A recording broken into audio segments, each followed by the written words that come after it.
दोस्तों, क्या आप जानते हैं बुध हमारे सोलर सिस्टम का सबसे छोटा ग्रह है और हर एक बीतते दिन के साथ ये और ज्यादा छोटा होता जा रहा है।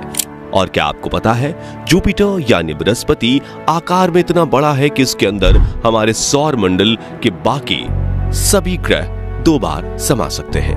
हमें यकीन है आपको ये बातें पहले से पता नहीं होंगी।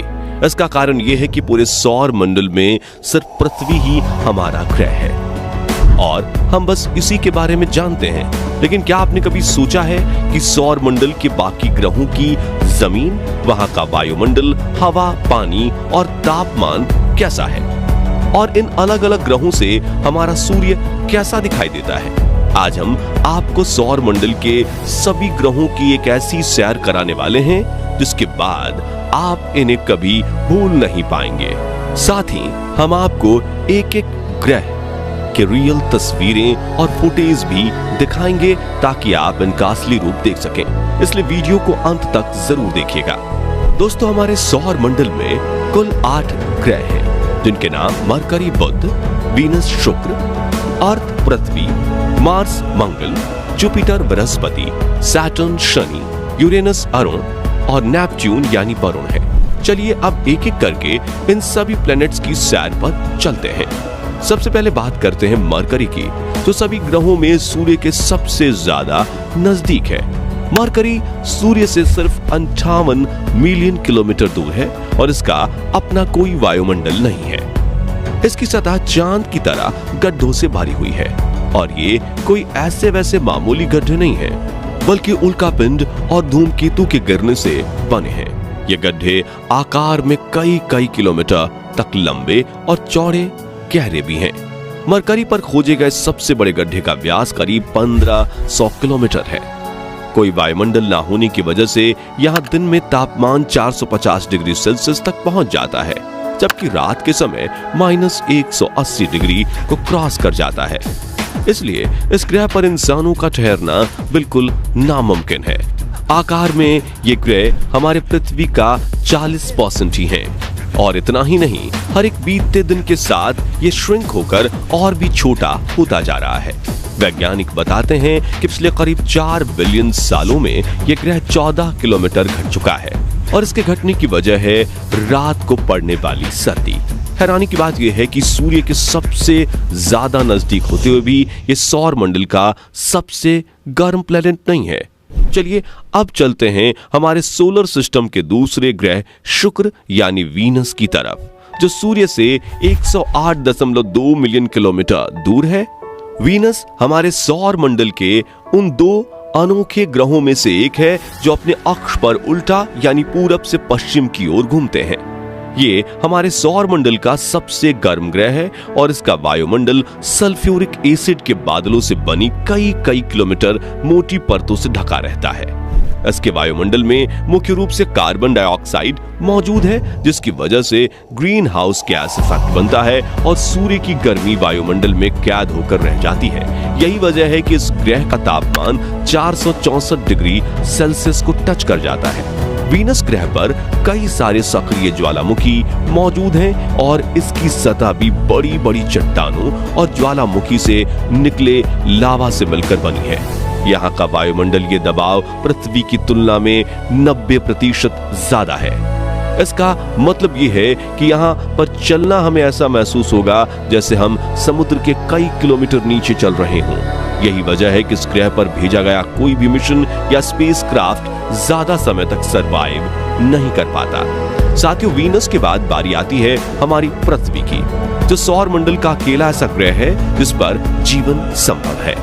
क्योंकि हम अपनी पृथ्वी के बारे में सब कुछ पहले से ही जानते हैं, इसलिए चलिए इसकी बात हम नहीं करते। तो पृथ्वी के बाद बारी आती है मंगल यानी मार्स की। इस प्लेनेट की सतह और मिट्टी लाल रंग की है और स्पेस से देखने पर यह लाल रंग की गेंद के जैसा नजर आता है, इसलिए इसे रेड प्लेनेट भी कहते हैं। पृथ्वी के बाद मंगल ही एक ऐसा ग्रह है जिस पर हम इंसानों को जीवन के पनपने की सबसे ज्यादा उम्मीद है। यहाँ की जमीन में आयरन की मात्रा बहुत अधिक है और यही इसकी धूल और मिट्टी में भी पाया जाता है। यहाँ का वायुमंडल पतला और ठंडा है, जिसके चलते इसकी सतह पर पानी ज्यादा देर तक लिक्विड फॉर्म में नहीं रह पाता। मंगल पर धूल भरी आंधी और तूफान आना आम बात है।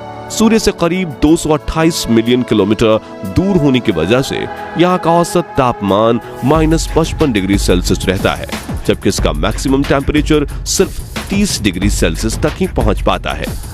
यहाँ की सतह हमारी पृथ्वी के चट्टानी और रेगिस्तानी इलाकों से काफी मिलती जुलती है।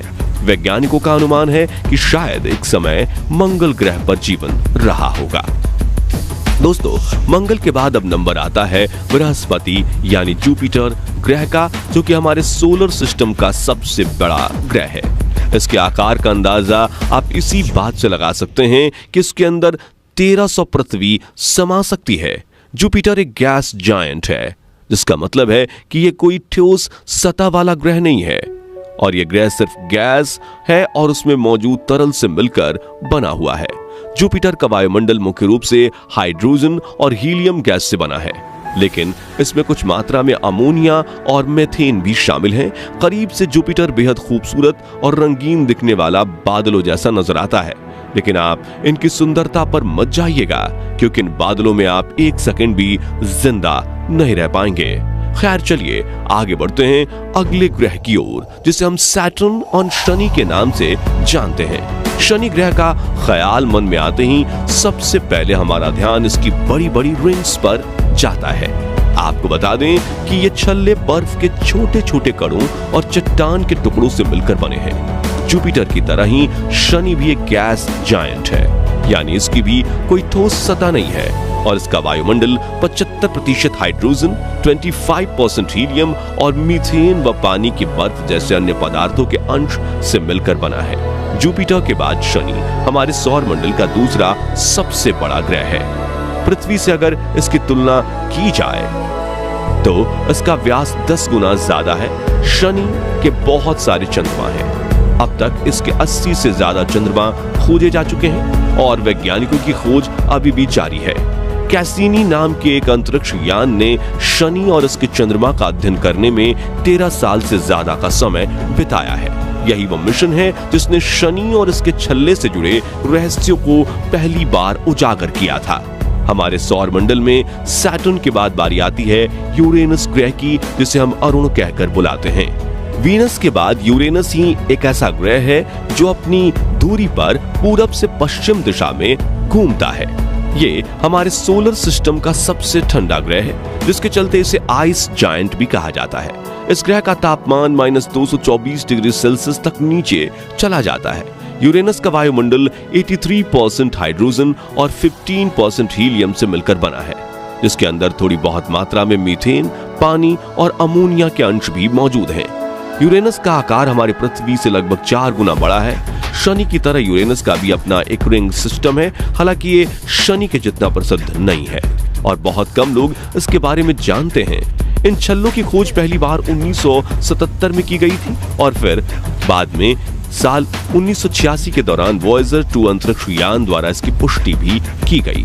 तो चलिए इस सफर में आगे बढ़ते हुए हम बात करते हैं हमारे सौर मंडल के 8वें यानी आखिरी ग्रह नेपच्यून, जिसे वरुण कहा जाता है, इसके बारे में। यूरेनस की तरह नेपच्यून का भी अपना एक रिंग सिस्टम है और अब तक इसकी 5 रिंग्स को खोजा जा चुका है। व्यास की दृष्टि से देखें तो यह हमारे सोलर सिस्टम का चौथा सबसे बड़ा ग्रह है। नेपच्यून का वायुमंडल 72% हाइड्रोजन, 25% हीलियम और थोड़ी बहुत मीथेन गैस से मिलकर बना है। आकार की बात करें तो ये पृथ्वी से लगभग 4 गुना बड़ा है और ये भी एक आइस जायंट है। इसकी वजह यह है कि इसका एवरेज टेम्परेचर -200 डिग्री सेल्सियस के आसपास रहता है। जैसा कि हमने बताया, यह हमारे सौर मंडल का आखिरी ग्रह है, जिसके चलते सूर्य से इसकी दूरी 4.495 बिलियन किलोमीटर है। साथ ही हमारी पृथ्वी से भी ये 4.3 बिलियन किलोमीटर दूर है। यही वजह है कि वॉयेजर 2 एकमात्र ऐसा मिशन है जो आज तक इस ग्रह पर भेजा गया है। तो दोस्तों, आज के इस वीडियो में बस इतना ही।